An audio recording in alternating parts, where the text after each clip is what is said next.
Uşaqlar salam. Bugün din sınaqlar toplusundan 10-cu sınağa baxacağıq. Bu sınaq mənim bütün əsəblərimi pozdu, amma yenə də izahını vermək istəyirəm. Çünki səhvlər çox idi. Suallarda başa düşmədiyim məqamlar çox idi. Bilmədim bu sualı necə düşünüb, nə yazıblar, nə etmək istəyiblər, amma başa düşdüyüm tərzdə izah etməyə çalışacağam. Birinci sualdan başlayaq. Elə birinci sual səhvdir. Endodermal mənşəli deyil. Cavab xorda götürüblər. Xorda ilə endodermal mənşəlidir. Endodermal mənşəli olmayan periton olacaq. Mezodermal mənşəlidir çünki. İkinci suala baxıram. İkincidə isə doğru olmayanı istəyir. Burada bütün variantlar doğrudur. C variantından başqa. C-də deyir ki, DNT-nin replikasiyası adətən interfazanın əvvəlində olur. Xeyr, interfazanın ortasında, sintetik fazada olur. Üçüncü suala baxıram. Bu metafaza mərhələsidir və mitozun metafaza mərhələsində xromosomlar daha aydın görünür, ölçüsünü, formasını dəqiqləşdirmək mümkün olur. Ona görə B variantını götürmək lazımdır. Dördüncü sualda miksotrof qidalana bilməyən canlı istəyir. Dəniz qozası xərçəkdir və xərçəklər yalnız heterotrof qidalanır. Ona görə digərlərində isə avtotrof qidalanma ilə təsadüf olunduğu üçün biz orada dəniz qozasını götürmüş olacağıq. Sonra keçək 5-ci Uşaqlar, səhv olduğunu düşündüyüm suallardan biri də 5 və 6-cı sualdır. İndi mən bunları izah eləyəcəm. Xahiş edirəm, siz də video izahının altında. Əgər mənim səhvim varsa söyləyin, mən düzəldim. Yəni yaşlı başlı adamam artıq, ola bilər ki, səhvlər edim. 5-ci suala baxaq. Anafaza 2 mərhələsi ilə bağlı 4 dənə fikir verilib, düzgün və səhv olaraq da plus minus qoyulub. Biz bunlardan hansının doğru səhv olduğunu, hansılar da işarələrin, daha doğrusu yerinin dəyişilməli olduğunu tapmalıyıq. Əvvəlcə anafaza 2 mərhələsinin formulasını xatırlayaq. 2N, 2S, 2D. Buradakı xromosomu əslində xromatiddir. Biz qütbə çəkilən xromatidləri adam yerinə qoyub xromosom adlandırırıq. Ondan əvvəl gəlirdi metafaza 2 mərhələsi. N, 2S, 2D idi. Sonra gəlirdi telofaza 2 mərhələsi son olaraq N, S, D idi. Anafaza 2-dən başlayaq. Bir də buradakı fazanın əvvəli, fazanın sonu hissələrində də mən biraz ilişdim. Nə yalan deyim. Ümumiyyətlə, bu lim toplusu 2025 sınaq toplusu deyəsən qovalaqaç zamanı yazılıb. Heç kim inciməsin, müəlliflər inciməsin. Yəni, sanki yazın, verim canımı qurtarım kimi bir abu-hava var. Cavablar yaxşı yoxlanılmayıb, suallar yaxşı yazılmayıb. Yenə də buna da şükür, ən azından təzə suallar var, amma daha qəşəng ola bilərdi. Anafaza 2 mərhələsi ilə bağlı birinci fikrə baxıram. Bu fazanın sonunda qız xromosomlar hüceyrənin qütbünə çəkilir. Birincisi, qütbə çəkilmə anafazanın sonunda, birinci anafazanın sonunda xromosomlar qütbə çəkilir. İkinci anafazanın sonunda isə qız xromosomlar ya da xromatidlər ya da yarım xromosomlar adlandırdığımız hissələr qütbə çəkilir. Yəni, bu birinci fikir doğrudur. Sonunda yazılması da bu demək ki, anafaza, ümumiyyətlə, hər fazanın, biz ümumiyyətlə mitoz bölünmənin birinci, ikinci, üçüncü, dördüncü fazası və s. deyirik meyoz bölünmənində. Hər fazanın da əvvəli, ortası, sonu var. Prosta onları biz adlandırmırıq. Əslində qaldıqda onların da adları var. Amma məktəbdə istifadə olunmur, mən də bilmirəm, oxumuşam, amma təbii ki, istifadə etmədiyim üçün yadımda deyil. Burada da anafazanın sonu deyir, bəli, rütbə çəkilmə olur və anafazanın sonundan sonra dərhal telofaza mərhələsində də artıq bu hüceyrələrin stokinez baş verir, nüvə pərdələri əmələ gəlməyə başlayır, stokinez baş verir, 2 dənə hüceyrə yaranmış olur. Haplot dəsli. Birinci fikirdə yəni doğrudur. Plus qoymaq lazım idi, burada qoyublar. İkinci fikir, bu fazanın sonunda xromosomların sayı 2 dəfə artır. Hə, bax burada biraz ilişdim mən. Nədən bəhs eləyir? Bilirsiniz ki, meyoz bölünmənin ikinci metafazasında xromosom dəsti N idi. Anafaza mərhələsində 2N oldu. Telofaza 2-də də N oldu. Əgər bu fazanın sonu deyəndə bunu nəzərdə tutursa, anafaza 2-nin sonu telofaza 2-dir. Elə olan halda xromosom dəsti 2 dəfə artmayacaq. Telofaza 2-yə keçid olduğu üçün xromosom dəsti əksinə 2 dəfə azalacaq. Lakin böyük ehtimalla bu sualı yazan müəllif belə fikirləşib ki, anafaza daha doğrusu belə fikirləşib, telofaza 2 olaraq fikirləşib. Yox, bir dəqiqə. Bilmirəm necə fikirləşib. Qoy mən öz bildiyim kimi deyim. İkinci bir ehtimalsa budur. Anafaza mərhələsi, əvvəli, ortası, sonu. Son mərhələsində xromosom dəsti 2 dəfə artmış olacaq. Yəni, metafaza 2-dən anafaza 2-yə keçid zamanı anafaza 2-də xromosom dəsti 2 dəfə artır. Burada fazanın sonu yerinə anafaza mərhələsində xromosom sayı 2 dəfə artır desə, bu doğru ola bilərdi. Bura plus qoya bilərdik. Çıx qoyublar. Düşünək ki, ikinci fikir səhvdir. Dediyim o birisi ehtimala gəldikdə isə Yəni anafaz 2-nin sonu telefaz 2-nin əvvəli olaraq qəbul etsək, xromosom dəsti 2 dəfə artır fikri səhv olardı. Bura çıx qoymağımız lazım olardı.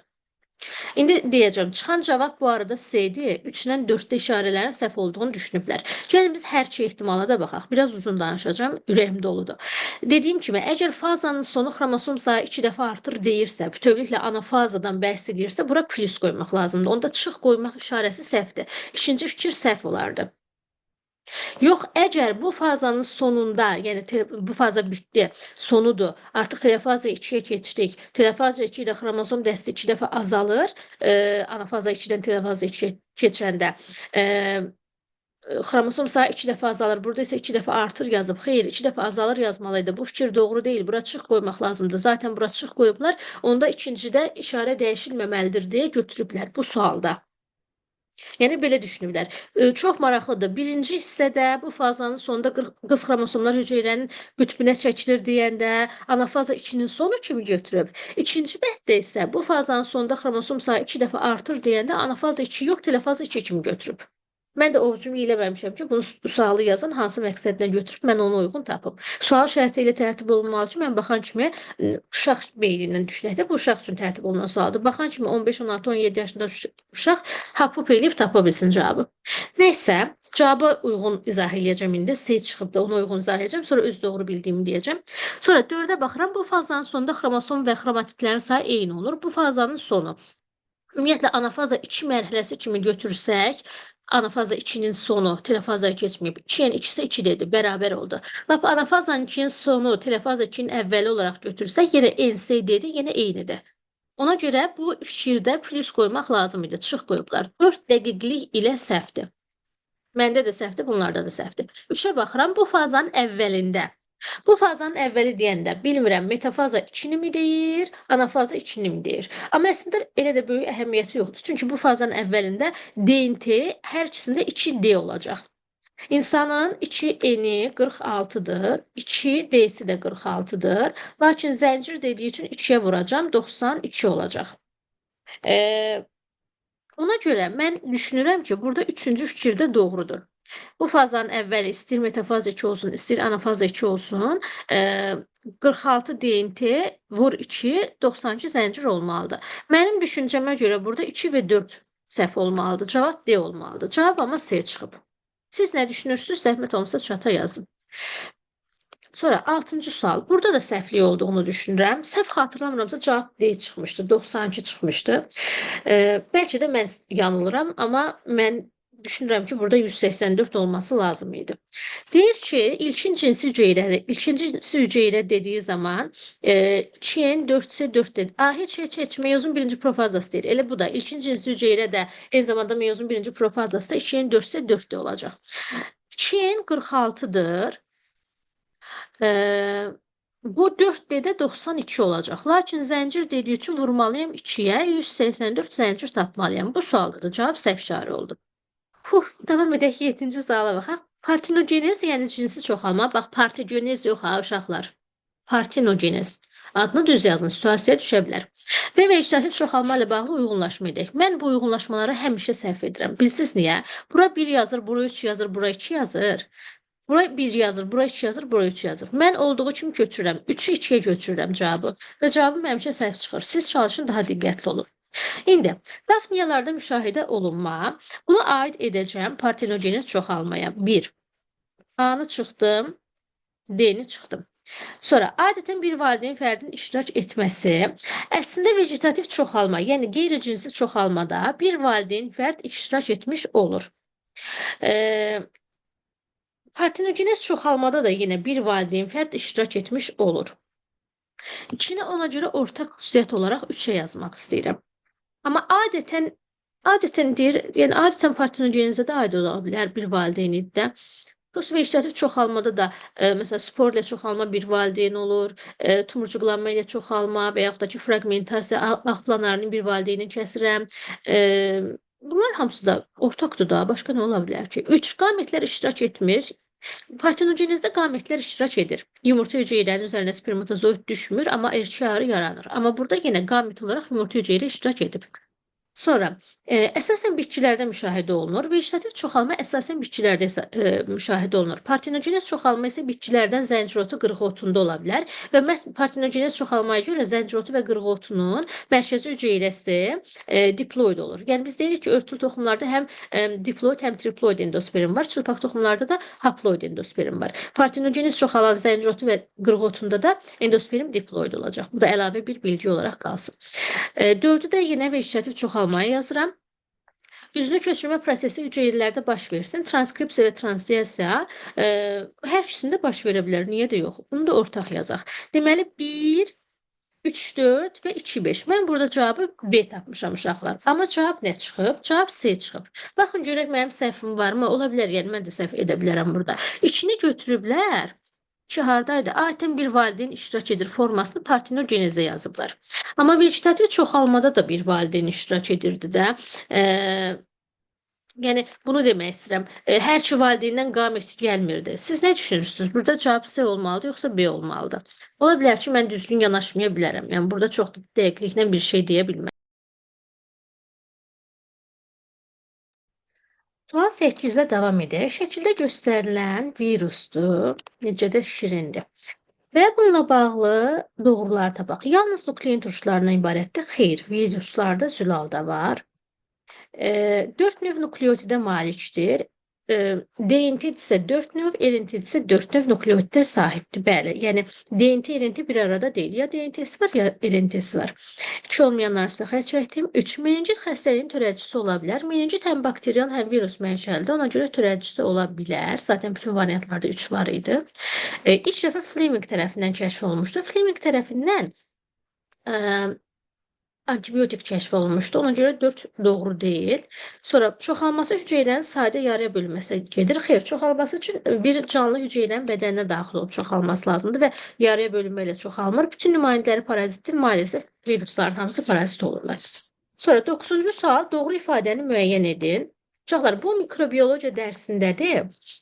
Həmin istəyən şəklini atarım qrupa. Bu avtotrof və hətta qoy dərsliyi açım oradan göstərim. 11-ci sinif dərsində avtotrof və heterotrof qidalanma ilə bağlı mikrobiyologiyada hissə var. Baxın, 11-ci sinif dərsliyi 43-cü səhifədə mikroorqanizmlərin karbon və azot mənimsəməsinə görə bölündüyü qruplar verilir. Karbon mənimsəməsinə görə avtoheterotrof və heterotrof, avtotrof və heterotrof ola bilərlər. Avtoheterotrof nə idi? Avtotrof və heterotrof ola bilərlər. Biz ümumiyyətlə avtotrof qidalanmanı bilirik. Bilirik ki, fotosintez və xemosintez olmaqla bölünür. Qeyri-üzvü maddələrdən üzvü maddə sintezi olunur. Əgər bu fotosintez edicilərdirsə sudan və karbon qazından istifadə edir. Heterotrof qidalanma isə hazır enerji mənbəyi kimi üzvü maddələri birbaşa qəbul edirlər. Onların da karbon mənbəyi üzvü maddələrdən əldə olunur. Həmin o üzvü maddələri yandırırlar. Oksigen hesabına enerji əldə etmiş olurlar. Keçək indi azotu mənimsəməyinə görə. Bunu isə azotu mənimsəməsinə görə amino avtotrof və amino heterotrofa bölürlər. Amino avtotroflar azot tələbatını ödəmək üçün zülala ehtiyac var. Bu da zülal sintez etmək üçün havanın azotundan istifadə edə bilirlər. Amino avtotrofdan başqa amino heterotroflar var idi. Bu arada bunu oxumağı unuttum. Amonium duzlarından da istifadə edirlər. Amino heterotroflara gəldikdə isə bu heterotrofda özünə azotu mənimsəyib zülal halına salmır. Bu zaten zülalı hazır mənbə kimi qəbul edir. Hazır amin turşuları, hazır zülallar yeməklə öz azotu olan, zülallı olan tələbatını ödəmiş olur. İndi buna əsasən gəlin 9-cu sualda doğru ifadəni tapaq. Mikroorqanizmlər çoxalma üsuluna görə avtotrof və heterotrofdur. Çoxalma üsuluna görə yox, qidalanma üsuluna görə bölə bilərik biz bunu. Yəni A variantı doğru olmadı. B. Mikroorqanizmlər karbonu mənimsəməsinə görə. Karbona görə amino sözü niyə olsun ki? Avtotrof, heterotrof olar. Heterotroflar karbon mənbəyi kimi karbon qazından istifadə edirlər. Dedik axı, üzvü maddədən istifadə edirlər. D bəndə amino avtotroflar zülalın sintezi üçün havadan azot və yaxud ammonium duzu qəbul edirlər. Düzdür, amino heterotroflar isə azot və ammonium duzundan yox, hazır amin turşusu və zülallardan istifadə edirlər. Y bəndi doğru olmadı. Səhv olduğunu düşündüyüm suallardan biri də 10-cu sualdır. Cavab burada vərəm çıxmışdı. Bilirsiniz ki, vərəm çöplər vasitəsilə yayılan bir bakteriyadır. Hava damcı yolu ilə də yayıla bilir. Ona görə damcı dediyi üçün, yəni burada da su, məhz axan sudan söhbət getmir də. Yəni mayeyə, suya, damcıya ehtiyacı olur. Bunu ailə sporlu bitkilərin mayalanması üçün bir damla şey düşməsi belə kifayətdir deyirlikdə. Bir damcı su belə kifayət idi ki, mayalanmada iştirak etsin spermatozoid. Bunu da elə düşünə bilərik. Mən düşünürəm ki, vərəmdə suya ehtiyac var. Vəba ümumiyyətlə su ilə yayılırdı. Qarın yatalağında da su və dizenteriyada da suya ehtiyac olur. Xüsusən də məsələn nəzir kütləsinin su ilə yayılması, sanitariya qaydalarına, gigiyena qaydalarına riayət etməlikdə həmin suya bir damcı belə olsa yoluxma nəticəsində xəstəliyə tutmaq olar. Salmonelloz isə ətdən, quşdan, kalbasadan və sair keçəndir. Yəni burada suyun iştirakı vacib deyil. Bir dənə siz də kitaba baxarsınız. Kitab məlumatına görə yox, daha çox belə xəstəliklər barəsindəki məlumatıma görə söylədim. Siz də deyək baxarsınız görə salmonelloz çıxıb yoxsa yox. Arxada cavabı Y idi. Mən Y-ni qəbul etmirəm. Variant olaraq hansı variant idi? B variantı olduğunu düşünürəm. 11-ci suala baxmaq istəyirəm. Viruslar haqqında hansı ifadə doğru deyil? Baxaq, hüceyrəvi quruluşa malik deyil, bəli. Yalnız hüceyrə daxilində çoxalır, bəli. Ya DNT ya RNT sahib olur, bəli. Sərbəst çoxala bilmir, bəli. Sərbəst qidalanmaq qabiliyyətinə malikdir. Ümumiyyətlə bunları qidalanmaq kimi də ifadə etmək doğru deyil ki, bu yəni virus halında, daha doğrusu zəhər kristal halında aylarla ətraf mühitdə dırnaq içində acda qala bilər. Yəni bu götürməyə ehtiyac yoxdur. 12-ci sual mikroorqanizmlərə bağlıdır. Ümumiyyətlə mikrobiyologiyadan dim sual salmayacaq bildiyim qədərilə. Amma mən də bunu sizə öyrətməyə çalışacaqdım. Burada da sual kimi salıblar. Yəni öyrənək də bizə nə gedir? Düşməz daha yaxşı. 13-cü sualda saprofit, mütləq patogen və şərti patogenlərlə bağlı sual var. Bunu da yenə dərslikdən göstərmək istəyirəm. 11-ci sinif dərsliyində var idi. Baxın, 11-ci sinif dərsliyə səhifə 59-da bu hissədə verilib. Mən yazdığımda bir dənə mikrobiyologiyadan yaxşı bildiyi qism budur. Saprofitlər, mütləq patogenlər və şərti patogenlər. Bunu necə yadda saxlayıram? Saprofiti zaten bilirsiniz. Bakteriyalarda daha geniş yayılmışdır. Ümumiyyətlə, heterotrof qidalanmanın bir formasıdır. Saprofitlər və parazitlər olaraq fəaliyyət göstərirlər, bölünürlər. Parazitlər parazitdir, bədəndə yaşayır və mütləq xəstəlik törədir. Saprofitlər isə, məsələn, çölçü bakteriyaları bura misal göstərə bilərik. Saprofitlərə öldüyü zaman bitki, heyvan və yaxud da ki, insan onu torpağa qarışdıra bilir və yaxud da burada da yazıldığı kimi ətrafda yaşaya bilir, heyvan, insan bədəndə yaşaya bilir, amma xəstəlik törətmirlər. İkinci mütləq patogenlər aiddir. Baxın, mütləq sözü var, mütləqdir. Bu mütləq şəkildə daxil olubsa xəstəlik törədəcək, utanmaz. Yəni, üstəgəl də bunlar orqanizmdən kənarda yaşaya da bilirlər. Kənarda yaşayır, kef eləyir, orqanizm görən kimi də içinə daxil olur, mütləq xəstəlik törədir.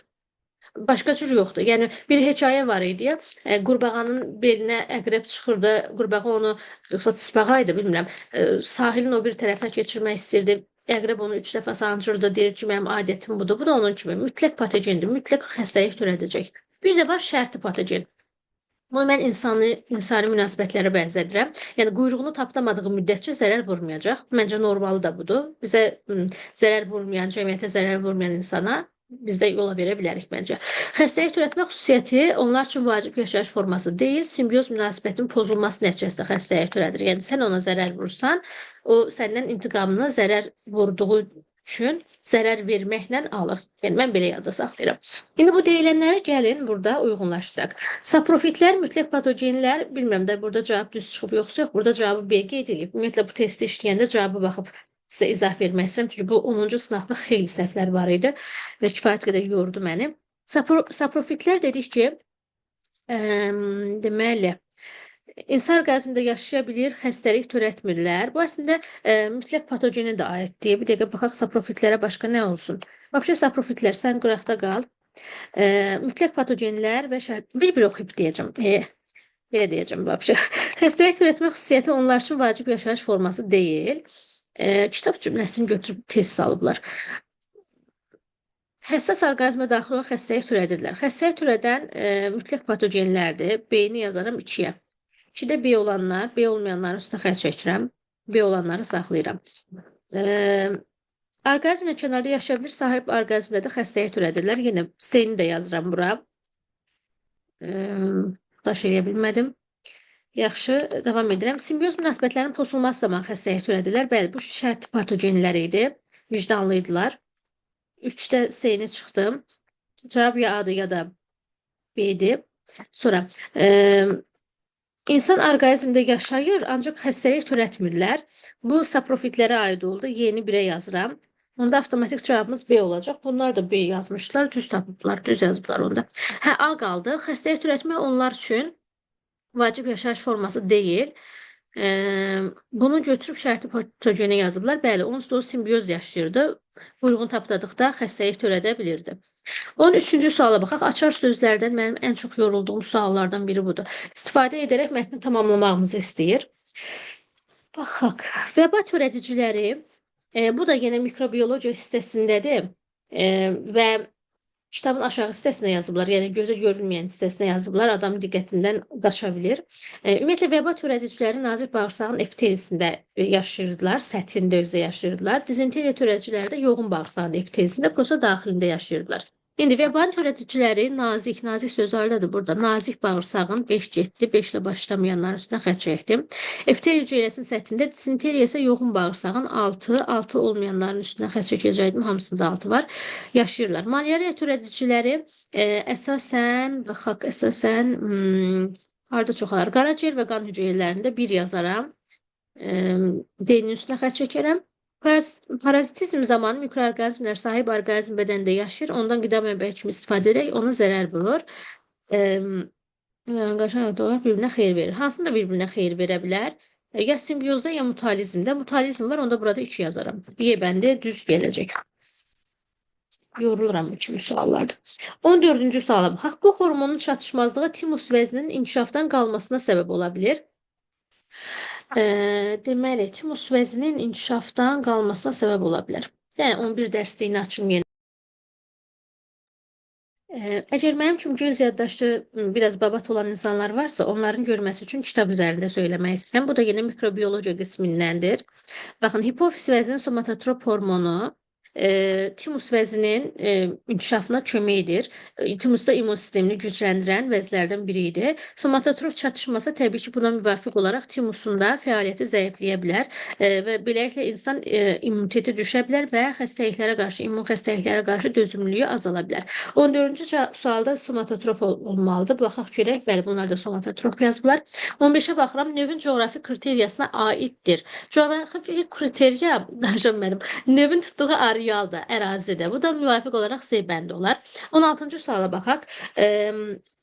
Dalayıcı qaymaq çiçəyi, sürünən qaymaq çiçəyi, yandırıcı qaymaq çiçəyi. Hərəsi 2 sözlə ifadə olunan növlərdir. Yəni 3 dənə növ var. Cinslər hamısı bir cinsdir. Qaymaq çiçəyi cinsidir. Fərd sayısı hərəsindən 1 dənə olduğu üçün 3 dənə fərd olacaq. Tutam yazsaydı ki, 5 dənə dalayıcı qaymaq çiçəyi, 1 dənə sürünən qaymaq çiçəyi, 2 dənə yandırıcı qaymaq çiçəyi, o zaman fərd sayı 8-ə bərabər olardı. Burada cəm istəyir. Cəmlərdə 7 olacaq. 17-ci sual. Hansı heyvanın populyasiyasında erkək və dişi fərdlər ola bilməz? Burada hermafrodit orqanizm götürə bilərik. Çünki bunlarda erkək və dişinin cinsi orqanları bir fərdin içərisində cəmlənmiş olurdular. 18-ci suala baxıram. Genotip doğruları tapırıq. Populyasiyanın spesifik gen yığımıdır. Populyasiyada olan bütün fərdlərin genlərinin cəmi genotip adlanır. Ona görə biri bir dənə saxlayaq. 2. Yetkin fərdlərin sayı çox olan populyasiya daha yaxşı inkişaf edir. Cinsi yetişkənlikdə olanların sayı çox olduqda populyasiya daha yaxşı inkişaf edir. Bilmirəm, burada yetkin fərd deyəndə cinsi yetişkənliyi nəzərdə tutub, yoxsa yaşlanmış fərdi nəzərdə tutub. Çünki yetkin fərd həm cinsi yetişkənlik sözünü xatırladır mənə Azərbaycan dili baxımından. Mənim bilirsinizdə Azərbaycan dilim heç yaxşı deyil. 2009-da qəbulda da 19 düz yazmış adamam 25 sualdan, yəni zəifəm, düzgün təhlil etməyə bilərəm. Ona görə 2 də qalsın. 3. Ömrü uzun olan və az nəsil verən iri heyvanların populyasiyalarında fərdlərin sıxlığı daha stabil olur. Bu dəqiq düzdür. Çünki iri fərdlərdir. Onların çoxlu-çoxlu bala verməsi, çoxlu-çoxlu ölməsi, yəni çox böyük fərqlər müşahidə olunmur. Stabil, sakit-sakit həyatlarını davam etdirirlər. Populyasiyada genetik materialın mübadiləsi baş vermir. Niyə? Hər çarpazlaşmada genetik materialın mübadiləsi baş verir. 4 olanların üstünə xətt çəkdim, 3 olanları saxladım. Aha. Yaman yerdə axşamladıq. Cavab görürsən 2-3-dür, yoxsa 1-3-dür. Genotip populyasiyanın spesifik gen yığımıdır. Spesifik gen yığımı doğru qəbul eləmirəm. Çünki populyasiyadakı bütün genlərin cəmidir. Yəni gen hovuzudur. Ona görə birin üstündən xətt çəkirəm. Cavabı D götürəcəm. Qocum cavab nə çıxmışdı? Bilmirəm bunlar nə götürüblər. 18-də D götürüblər. Yetkin fərdlərin çox olan populyasiya daha yaxşı inkişaf edir. Onda yəqin burada cinsi yetişkənliyi olaraq fikirləşiblər. Məncə daha qəşəng yazıla bilərdi. Amma məcbur qalıb mən də D variantını götürərdim, o ayrı. İndi 19-cu suala baxıram. Mən alimlər sualını çox sevirəm. Lamarck və Linneyin işlərini uyğunlaşdıracağım, amma inşallah bu dəfə doğru uyğunlaşdıraram. Çünki 1-3 2-nin yerini hər zaman qarışdırıram. Deməli, zoologiya fəlsəfəsi bizim Lamarck aliminə aiddir. Növlərin dəyişilməz olmasını Yox, növlərin dəyişilməsi fərziyyəsi yenə Lamarck olar. Linne dəyişilməz deyildi. Sadəcə ölüm yatağında olduğu zaman demiş ki, mən səhv eləmişəm, növlər dəyişə bilər, amma səbəbini izah edə bilməmişdi. Üçcanlar qazimlərin sistematikasında bu Linneyin işi idi. İlk dəfə sistematika olaraq götürsək əgər. Sonra nə var? Bir dəqiqə. Canlı orqanizmlərin sistematikasını 2 hissə yaradır və 2 dəfə demir. Gəlin bəlkə bunu ortaq götürək. Hələ tam dəqiq bilmirəm cavab nə olacaq. Gəlin ortaq götürək. 4-ə baxıram. Öz sistematikasında 4 təsnifatdan istifadə edən Linne idi. Heyvanları qradasiya üzrə bölən Lamarck idi. Elmə 2 qat adlar gətirən Linne idi. 3-ü ortaq götürdüm, çünki ikisində də sistematika var idi. Biri mənşəyə diqqət edirdi, üzvü aləmin mənşəyinə Lamarck, daha elmi sistematika idi. Digəri isə morfoloji əlamətlərə üstünlük verib sistematika yaratmışdı. Onda belə olacaq. 1, 2, 4. Deyəsən A variantı olacaq. Bilmiyorum cavabı nə götürüblər? A götürüblər. 20-ci sualdan davam edək. Karl Linne tərəfindən təşrif olunan sistematikada həm heyvan, həm də bitkilər üçün istifadə olunan təsniffat vahidlərinin sayı, bir də ki, Lamarck'ın pillələrinin sayını cəmləmək lazımdır. Deməli, Lamarck'ın pillələrinin sayı neçə idi? 14 sinif 6 pillə idi. Ay, fərqi tapmaq lazım deyə üzr istəyirəm, cəmləmək yox. Y çıx X tapmaq lazım idi. Bu birisinə keçdikdə növ, cins, dəstə, sinif. Bunlardan təkcə dəstə heyvanlara aiddir. Növ, cins, sinif həm bitki, həm heyvanlara aiddir. 6 çıx 3, 3-ə bərabər olacaq. Mən çaşıb toplayacaqdım, 9 olacaqdı. Allahdan 9 cavabımız yoxdur. 21-ci suala baxaq. Qurda yaşayan onurğalıların Lamarck'a aid etmədiyi sinifi amfibiləri idi. İkili həyat deməkdir. Amfibi terminini də elmə Linne gətirmişdi. Linne zaten 2 rəqəmini çox sevir. 3 qat adlandırma, ikili həyat kimi terminlərdən istifadə etmişdi. Deməli, Lamarck'ın istifadə etmədiyi deməli amfibilər oldu. Amfibilərlə bağlı olan doğru fikirləri tapmağımızı istəyir. Postembriyonal inkişafı düzünə getmir. Bəli, bunun inkişafı dolayıdır, metamorfozla gedir və balası, dırnaq içində balası, sürfəsi çömçə quyruq adlanır. İsti qanlı heyvandır. Balıqlar, amfibilər və sürünənlər soyuq qanlı heyvandır. 2 səhvdir, 2 olanların üstünə xətt çəkirəm. 1 olanları saxlayıram, 3-ü D bəndində 1 yox idi, onda çıxdım. Eşək fərdləri heterogamet olurlar. Bu da doğrudur. Sinifin bütün nümayəndələrində ətraf olur, xeyir yox idi. Məsəl üçün Seylon ayaqsızında, həlqəvi ayaqsızında yox idi ətraflar. Döş qəfəsi olmur. Bəli, bunun döş qəfəsi yoxdur. Döş sümüyü var, amma çiyin qurşağına aiddir. Döş qəfəsi olması üçün yaxşı inkişaf etmiş qabırğaları, döş sümüyü və fəqərələri olmalıdır. Caynaqları olur. Bildiyim qədərlə bunlarda caynaq yoxdur. Sürünənlər də var. O zaman axtarılan cavab B bəndi ola bilər. 22-ci sual növdaxili və növ arası mübarizə ilə bağlı uyğunlaşma etməyimiz lazımdır. Şam ağaclarının bir-biri ilə mübarizəsindən bəhs edirsə, bu növdaxilidir. At balalarının bircə yemlənməsi növdaxili mübarizəni zəiflətmək üçün olan bir uyğunlaşmadır. Yaşamaq uğrunda mübarizənin forması da hər ikisi, həşəratların çiçəkli bitkiləri tozlandırması. Biri həşərat olar, biri çiçəkli bitki olar. Növ arası mı götürək? Bu bir qalsın. Çünki deyəsən növdaxili idi. 9 dərsində tam xatırlamıram. Göz yaddaşım kömək eləmədi bu dəfə. O bir qalsın. Sonra daha çox uyğunlaşan fərdlərin salamat qalması. Bu ikisinə də aiddir. Sonra meyvə və toxumların məməlilər tərəfindən yayılması. Əgər bunu məməli yayırsa, meyvə və toxum arasındakı növ arası, onda avtomatik 4-ün növ arası götürməm lazımdır. 1, 2, 3, 5, 4, 6. 1, 2, 3, 5, 4, 6. Deyəsən B variantı olmalıdır burada cavab. Davam edək. 23. Ekoloji və coğrafi növ əmlə gəlməni uyğunlaşdıraq. Yorulduq da bu uyğunlaşma suallarından. Arealın daxilində həyat şəraiti dəyişirsə, bu ekoloji növ əmlə gəlmədir. Dağ qaraşamı coğrafi növ əmlə gəlmə və arealın genişlənməsinə misal idi. İncitişəyin cavan növləri coğrafi növ əmlə gəlmə, amma arealın parçalanmasına misal idi. D və Y-də yenə ekoloji növ əmlə gəlməyə uyğun gələcək. Keçək 24-də analoji orqanları seçək. İki cür orqanlar var idi. Biri homoloji orqanlar, homo eyni deməkdir. Yəni mənşə eynidir, funksiyası fərqlidir. Analoji orqanlarda isə mənşə fərqli, lakin funksiya eynidir. Noxudun bığcığı, kaktusun tikanı. Bunların ikisinin də mənşə eynidir, homoloji olar. Funksiyaları ayrıdır. İnsanın qolu, göyərçin qanadı. Bunların mənşələri eynidir, funksiyaları fərqlidir, homoloji olar. Zilincin, tikanın, nependesin yarpaqları ikisi yarpaq mənşəli idi, mənşələri eynidir, funksiyaları fərqli idi. Boranı və noxudun bığcıqları funksiya eyni, mənşə fərqli. Noxud da yarpaq mənşəli, boranı da gövdə mənşəlidir, amma ikisi də dırmaşmağa xidmət edir. Cüvəni və yarasanın qanadları ikisi də uçmağa xidmət edir, amma cüvədə yəni yarasadakı kimi sümük yox idi, dəri pərdə yox idi. Burada dırnaq içində adlandırdığımız qanadlar var idi, xitin mənşəli qanadlar var idi. Sonra köstəbək və danadişin ön ətrafları yenə qazıcı funksiyası görür, amma bunların mənşələri fərqlidir. Köstəbəkdə məsəl üçün bud, baldır sümükləri falan var, amma danadişinə biz belə sistematik bölgü etmirik. Sistematik deyəndə yəni bədən cəhətdən sistematik dedim, yoxsa sistematik kateqoriya sözü demək istəmədim. Təkamül prosesində baş vermə ardıcılıqla müəyyən etməyimiz lazımdır. Arxeydən başlayaq. Arxeydə fotosintez olar, xemosintez olar, transkripsiya, translyasiya, zülal sintezi və s. olar. Məsələn, polisomların yaranması zülal sintezi arxeydə ola bilərdi. Birdən başlayıram. Sonra triploid endosperm ən sonda olar. Yox. İkinci siqnal sistemi insan yaranması ən sonda olar. Bu da getdi. Bu da getdi. Sonra sümük onurğa. Onurğanı daha sonra yaza bilərəm. Sümük toxumanın yaranması ordovik. Sonra trilobitlərlə toxumlu qıclar arasında qaldıq. Trilobitlərin nəsli toxumlu qıclar triasdaydı. Bu birisi perimdəydi. Onda 5-2 belə gedərik. Bu cür olacaq. Keçək müasiratla bağlı suala. Uşaqların ən çox ilişdiyi qism burada müasiratı yazğı şikəst götürməkdir. 4 ətrafı yoxmuş kimi davranmaq. Bunun 4 dənə ətrafı var.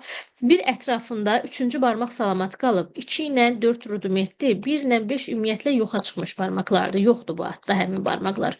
Deməli, salamat bir dənə barmağı var. Qrifel sümüyü də 2 dənədir. Yəni rudiment barmağı da 2 dənədir. 2-ci və 4-cü barmaqlar. Deməli, yaxşı inkişaf etmiş barmaq 3-cü barmaqdır. Amma bu adda Allah şükür şikəst deyil. 4 dənə ətrafı var. Hər ətrafında bir dənə yaxşı inkişaf etmiş barmağı varsa 4 dənə barmaq olacaq. Rudiment hər ətrafda 2 dənə, 2-ci və 4-cü barmaqlar rudimentdir. Yenə bunun şikəst olmadığını xatırlayırıq və 4 ətrafında 2 vur 2, 8 dənə rudiment barmaq var. Ürək kameralarda məməli heyvan olduğu üçün 4-ə bərabər olacaq. Bunların cəmi də 16 eləyər. Keçək, mənim sevdiyim suallardan bir başqası tərəqqinin yollarından bəhs edib. Bu tərəqqinin yollarından birincisi aramorfozdur, ikincisi idiodaptasiyadır, üçüncüsü degenerasiyadır. Uşaqlar, sual düşsə ki, tərəqqi yollarından əvvəl və sonra baş verən nədir? İdiodaptasiya götürəcəyiz. Məsələn, aramorfozdan əvvəl idiodaptasiya, sonra idiodaptasiya və yaxud degenerasiyadan əvvəl idiodaptasiya, sonra idiodaptasiya gəlir. Və yaxud da belə ola bilər. Təkamüldə ən çox təsadüf olunan yol idiodaptasiyadır. Gördüyünüz kimi qırmızı xətlərlə çəkdim. 4 dənə qırmızı xət var, yəni 4 dənə idiodaptasiya var. Sonra aramorfozdur. 2 dənə aramorfoz var burada, yaşından göstərdim və bir dənə də mavi ilə göstərəcəyim degenerasiya var. Yəni ən çox idiodaptasiya, sonra aramorfoz, sonra degenerasiya baş verir. 27-ci sualda uyğunlaşdıraq. Qızıl sarmaşıqda sormacıların yaranması. 1, 2, 3 yazıram. Sormacıların yaranması uyğunlaşma xarakteridir. Qızıl sarmaşıq sözünü görən kimi qaçıb degenerasiya götürməyin. Qızıl sarmaşıqda kökün və yarpağın olmaması degenerasiyadır. Yəni Y bəndini degenerasiyaya götürə bilərsiniz. Sormacıların olması parazit olduğu üçün, başqasının hazır üzüm maddəsi qidalanmaq istədiyi üçün bu uyğunlaşma olacaq. Skatlarda bədənin yassı olması bu da uyğunlaşmaya misaldır. Sonra üzr istəməyə uyğunlaşma 2 rəqəmi iləndir. Mən götürüb adaptasiya yerinə aramorfoza yazmışam. Qəbulda da eyni şey eləyərdim. Gedib səhv cavabı götürərdim. 2-yə yazmaq lazım idi A-nı və B-ni. A, B getdi, Y getdi. Sistematik vahidlərdən sinifin yaranması böyük kateqoriyadır. Sinif aramorfozda yaranar. Çiçəkli bitkilərin yaranması yenə bir şöbədir. Çiçəkli bitkilər şöbəsidir, şöbədir. Bu da yenə aramorfozda yaranmış olar. Və gəldik situasiya suallarına. Buzlaşma ilə əlaqədar olaraq meşə inci çiçəyinin yaşadığı areal hissələrə bölünmüşdür. Bu coğrafi növ əmləgelmənin parçalanmasına misaldır. Yəni burada yazacaqsınız coğrafi növ əmləgelmədir və parçalanmaya misaldır. Burada cavabda yazılıb arealın genişlənməsi və ya parçalanması, amma sırf inci çiçəyindən bəhs edirsə, biz burada parçalanma götürsək daha məqbul olar. Sonra bu növlərin yaranması təkamül hansı yoludur və hansı istiqamətidir? İstiqamət inci çiçəyi yaranıb, yeni bir forma yaranıb, bu tərəqqidə olar. Tərəqqi. Amma baxaq görək. Aramorfoz, degenerasiya dəqiq olmayacaq. Yeni növlərin yaranması. Yeni növlərin yaranması növ kiçik kateqoriyadır. Biz burada idioadaptasiya götürərik. Birə idioadaptasiya yazaram. İstiqamətə də tərəqqi yazaram. Və keçək 30-cu suala baxmağa. Əgər bu diploid bitkinin növünün meyvəsində toxumların sayı onun bir çiçəyində olan dişicik və erkəkçiklərin cəminə bərabərdirsə, Ç6, Y6, D1. Erkəkçik və dişiciyin cəmi 7-dir. Və deyir ki, bu gilə meyvəyə sahib idi, inci çiçəyi meyvəsi gilə meyvə idi.